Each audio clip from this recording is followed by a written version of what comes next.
the difference in the thickness in these, but the new ones are much better than the old ones. This is one of those things I don't normally think about. These are jar gaskets. Welcome to the review. Today, you guys, we're doing a review of these gaskets for your glass jars. Now, you can see here, we use these glass jars for coffee. Let me show you this gasket. And believe it or not, I just washed this jar and these gaskets, and they're getting to the point where they're brittle and it has barely any cushion left. So we are going to replace it with a brand new one. You can kind of see the difference between the two. Of course, this one is definitely cleaner, but not only that, this one has a lot more cushion than this because this is just old. We've been using it for a long time.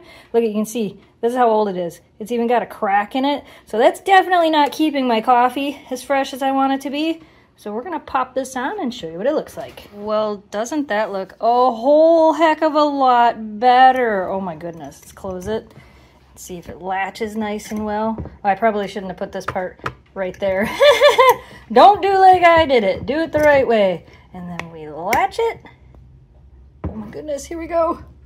Okay, it took me a second to latch it. Probably because this one is so flat. I mean, seriously, I don't know if you can see the difference in the thickness in these, but the new ones are much better than the old ones. So in short, these are great. They fit my jars perfectly. Make sure to measure before you get them. You want to make sure they fit your jars. I have a lot of different size jars. So I got the ones for, like I said, our coffee jars, and it fits perfectly. Works great. If you guys are looking for some great new gaskets to, you know, renew these old corroded ones, this is a good one. We recommend this.